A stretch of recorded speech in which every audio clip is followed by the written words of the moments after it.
UF media TV ప్రేక్షకులకు నమస్తే. ఖమ్మం జిల్లా సత్తుపల్లి పట్టణంలోని బస్టాండ్ రింగ్ సెంటర్ వద్ద రాష్ట్ర కార్మిక శాఖ ఆదేశాల మేరకు సత్తుపల్లి సహాయ కార్మిక శాఖ ఆధ్వర్యంలో వేసవి తాపాన్ని అరికట్టేదానికోసం చలివేంద్రం ఏర్పాటు చేశారు. అటు చలివేంద్రాన్ని జిల్లా కార్మిక అధికారి K Vijayabhaskar Reddy ribbon cutting చేసి ప్రారంభించారు. అనంతరం అక్కడే ఉన్నటువంటి భవన నిర్మాణ ఇతర రంగాల కార్మికులకు ఆయన మంచినీళ్లు పోసి ఆకర్షింప చేశారు.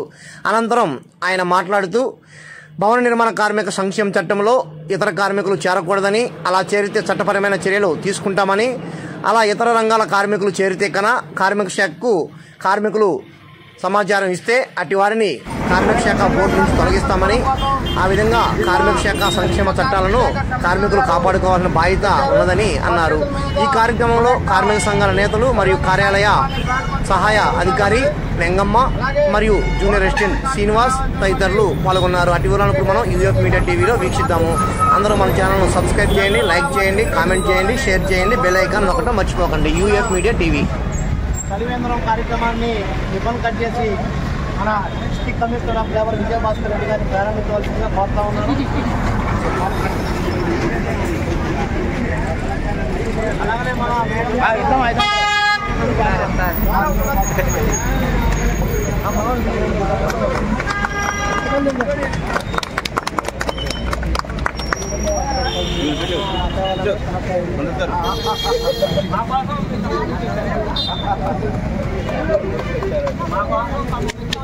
ఖమ్మం జిల్లా అధికారి ఖమ్మం జిల్లాలో రాకుండా హైదరాబాద్ తిరిగితే గొప్ప కొద్దిగా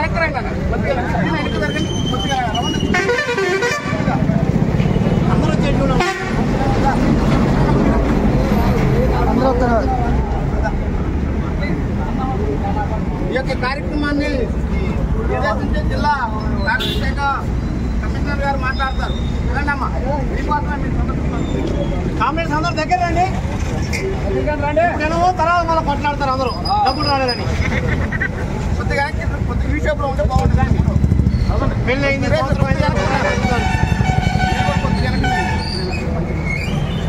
ఈరోజు సత్తుపల్లిలో భవన నిర్మాణ కార్మికులకు సంబంధించి పరిస్థితుల్లో ఎండాకాలం మొదలైంది కాబట్టి మీరంతా కూడా ఉదయం ఈ అడ్డాకు వచ్చేసి ఒక గంట సేపు ఇక్కడ ఉండటము, ఇక్కడి నుంచి మీరు పనికి వెళ్ళటము, ఇలాంటి పరిస్థితుల్లో మీకు దాహం అనేది కూడా ఉంటుంది. పొద్దున్న పూట కొంచెము మీకు ఆసరాగా ఉండటం కోసం మన భవన నిర్మాణ కార్మికుల సంక్షేమ మండలి ద్వారా చలివేంద్రాలను ఏర్పాటు చేయాలని చెప్పేసి కార్మిక శాఖ కమిషనర్ గారు తెలియజేశారు. అందులో భాగంగా మనకి ఈరోజు మీ ఆధ్వర్యంలో మీ అంత కార్మికులందరి కృషి ద్వారా ఈ చలివేంద్రాన్ని ఏర్పాటు చేసుకోవడం చాలా సంతోషంగా ఉంది. మీరు చలివేంద్రాన్ని ఉపయోగించుకోవడంతో పాటు మీ అందరికీ కూడా కరపత్రాన్ని ఇచ్చాము.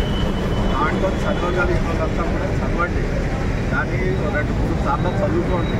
ఏదైనా అర్థం కాకపోతే ఆఫీస్లో అడగండి. దాంట్లో ఉన్న పత్రాలన్నీ కూడా ఏమేమి ఉన్నాయి, దాంట్లో ఎవరు నమోదు కావచ్చు, నమోదు ఎవరికి అర్హత లేదు, మరి అందరినీ తీసుకొచ్చి అందులో మీరే చేర్చుకుంటున్నారు. దానివల్ల నష్టపోయేది కూడా మీరే, అది కూడా చెప్తున్నాను.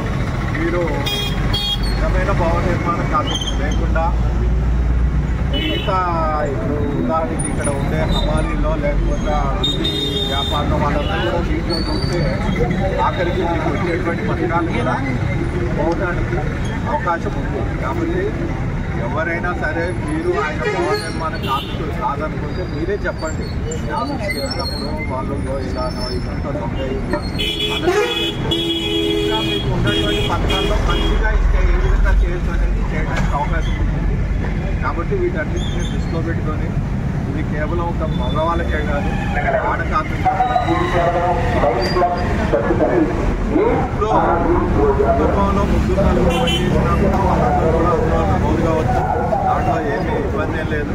కానీ వాళ్ళందరూ కూడా ఈ భవనం లేదా ఇతర నిర్మాణ పనుల్లో కంపల్సరీగా పనిచేస్తూ ఉంటారు. దానికి నిబంధన ఏంటి, సంవత్సరానికి పనిచేసి రాతపూర్వకంగా ఇస్తేనే ఇక్కడ జరుగుతుంది. లేకుండా ఇక్కడ రిజిస్ట్రేషన్ కూడా జరగదు.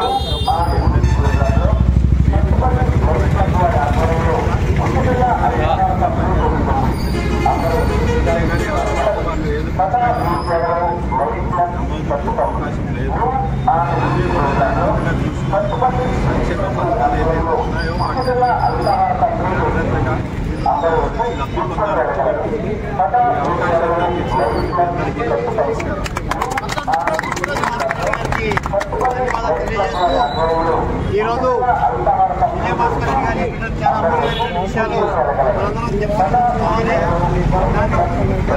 దానిలో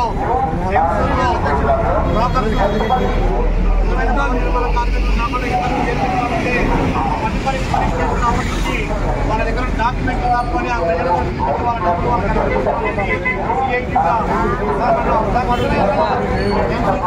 చేశాము. కాబట్టి అందరూ కార్మికులు కూడా భవన నిర్మాణ కార్మికులు కానటువంటి వాళ్ళ ఓట్లో చేస్తూ ఉంటే ఈత బెత్తం పట్టుకుని ఒళ్ళు కూడా పట్టాలి తప్ప కూర్చుంటే మనకు అన్యాయం జరుగుతుంది. ఈ విధంగా అర్థం చేసుకోవాలిగా అందరూ కూడా కోరుతా ఉంటాం.